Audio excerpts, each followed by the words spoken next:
Hello, my name is Edwadi.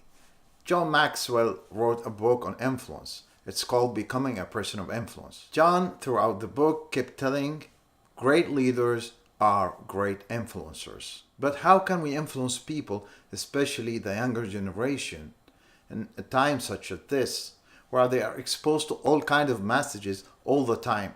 A recent study showed that an average person receives 2,000 to 3,000 messages a day through social media, emails, smartphone, etc. We are living in a phenomenal time of confusion and increasing division between people.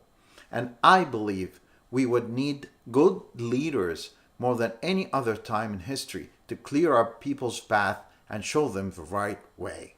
Before giving you a small tip on how to grow your influence as a skill, I would like to explain the most common reasons, in my opinion, that make people most confused in our time. One, absence of a true meaning in life.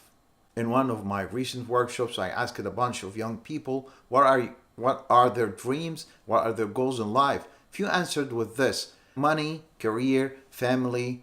Few others couldn't answer at all. When we determine our goals, we need to identify what are our immediate goals versus the ultimate ones. Career, money, even family are immediate goals, which have to be linked to a bigger, more fulfilling ultimate one. Here are a few examples of ultimate goals can make people fulfilled. Altruism, affiliation, which is social interaction. Ultimate goals are deep soul driven. It's related to our soul makeup.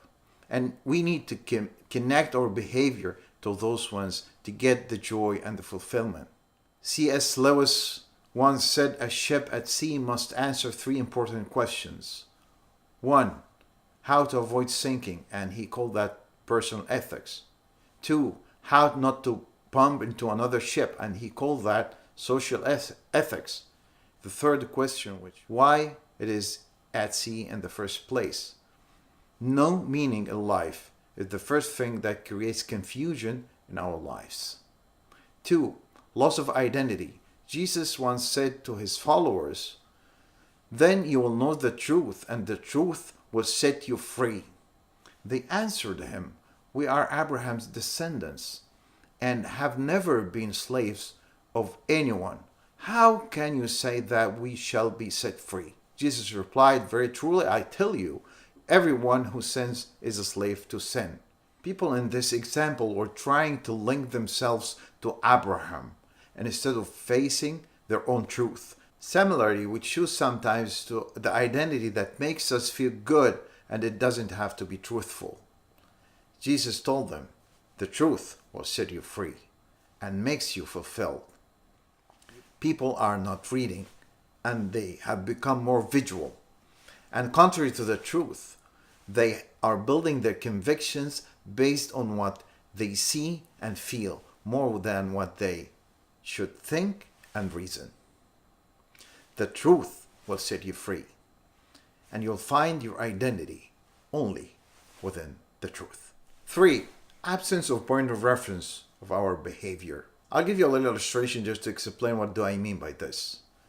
Imagine you stopped in a traffic light, red traffic light, and you looked out of the window and you see the car next to you is moving. What you will do? You will hit the brakes, right? Then if you look back and you see the car next to you is still moving, you probably hit the brake for the second time. But one thing you'll do for sure, you look for an object that does not move, like a tree on the side of the road or maybe a lampstand. The tree in my illustration, in this example, is the point of reference. See, when we lose the point of reference, we become confused about what the truth may be. I'm not talking here about country laws or maybe the bylaws of the company you're working at, but I'm talking about the things that you do, feel, or think while no one is watching. Morality is not a personal preference about good and evil, but it is always there since the creation of man. 4, and last point, absence of role model. I found it very interesting that 60% of our influence comes through our behavior. And many times it is hard for people to see congruency between what we say and what we do. That makes people confused about what we preach. And it doesn't really matter what message you're preaching. I don't mean Christian stuff here, but anything. We need to walk the talk.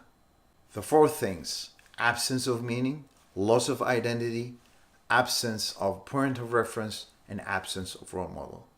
Now, how can we influence people in a time such as this? President Roosevelt once said, "Never throughout history has a man lived a life of ease, lived a name worth remembering." Influence people is a tough job, but we have a responsibility as leaders to do it. See, Jesus himself, he had very tough life, but he was trying all the time, clearing up confusion from people through influencing them. He was a true role model, speaking the truth all the time, and pointing out to good and evil, and clarifying that our true identity is in him as the very image of God. That was simply the life he lived. One of the Egyptian writers asked a preacher, "How long was the ministry of Christ on earth?" The preacher replied, 3.5 years. The writer gazed forward, contemplating the answer, paused for a while, then replied back to the preacher, 3.5 years only, 2,000 years back, and the entire humanity is still reaping what that man had sown. My question to you today is this: are you willing to emulate Christ, or maybe any other great leader throughout history? That means work hard, buy into the God-given moral law, be the role model, embrace the purpose you are designed to live. My name is Edwadi. This is my story, and I'm sticking to it. God bless you all.